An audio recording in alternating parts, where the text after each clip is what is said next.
અમદાવાદના બોપલમાં રેવ પાર્ટી પર દરોડા. પોલીસે દરોડા પાડી અને નબીરાઓની ધરપકડ કરી. ફાર્મ હાઉસમાં માલિક મિલન પટેલની પણ ધરપકડ કરાઈ છે.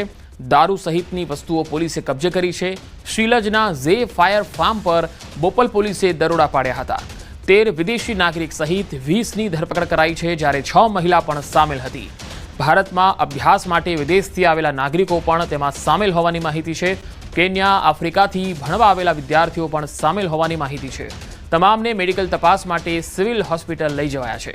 ફાર્મ હાઉસના જે માલિક છે મિલન પટેલ, તેમની પણ ધરપકડ કરાઈ છે. પાર્ટીનું ગ્રાન્ડ આયોજનમાં પાસ આપવામાં આવેલા 5 લોકોના ડાયમંડ ટેબલ માટે 15,000માં પાસ આપવામાં આવેલો. વીઆઈપી પાસ માટે 2,500નો ભાવ રાખવામાં આવ્યો હતો.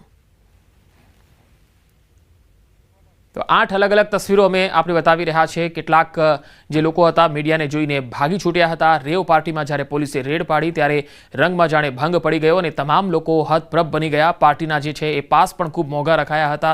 વિદેશી વિદ્યાર્થીઓ પણ હતા કે જેઓ અહીંયા ભણતા હતા, કેન્યા અને આફ્રિકાથી આવેલા, અને તેઓ પણ આ રેવ પાર્ટીમાં આવેલા હતા. આ તસવીરો અમે બતાવી રહ્યા છે. તમે જોઈ શકો છો કે તેમાં આ વિદેશી વિદ્યાર્થીઓ છે, તેઓ પણ અહીંયા રેવ પાર્ટીમાં આવ્યા હતા. દારૂની મહેફિલ અહીંયા ચાલતી હતી. બોપલ પોલીસ અહીંયા જ્યારે રેડ પાડવા પહોંચી ત્યારે અસંખ્ય લોકો અહીંયા દારૂની મહેફિલ માણતા પકડાયા હતા.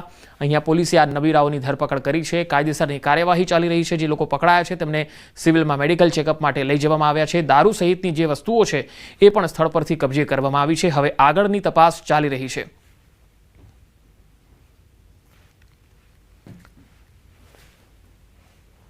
આધારે અમે જુદી જુદી ટીમો બનાવવામાં આવી, જેમાં બોપલ પોલીસ સ્ટેશનની ટીમ, એલસીબીની ટીમ અને એસઓજીની ટીમ હતી.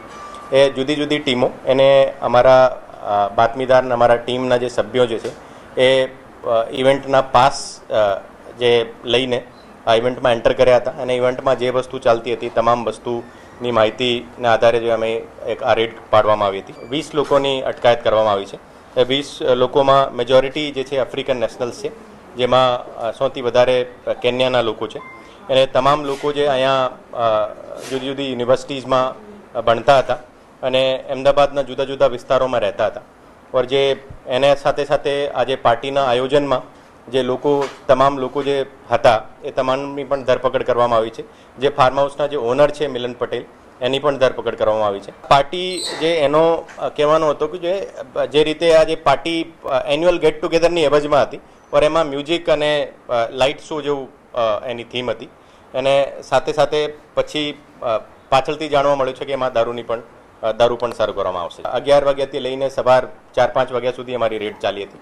અને જે પાર્ટીનો જે શરૂઆતનો જે સમય હતો આ લગભગ 8 વાગ્યાનો હતો, અને આ 8 વાગ્યાથી સવાર સુધી ચાલવાની હતી આ પાર્ટી. ઓર આ દરમિયાન અમારી જુદી જુદી ટીમો એના ઉપર રેડ કરવામાં આવી. અમારી ટીમ ખરેખર એમનો જે પાસ હતો, આ પાસની ખરીદી કરીને ત્યાં પહોંચી હતી.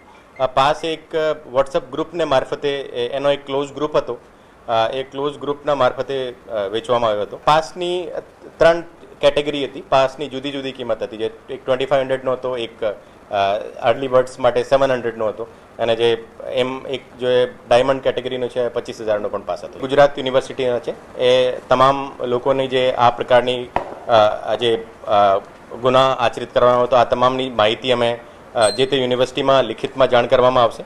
અને એની જે પણ કાર્યવાહી જે છે આ તમામ એજન્સી મારફતે કરવામાં આવશે.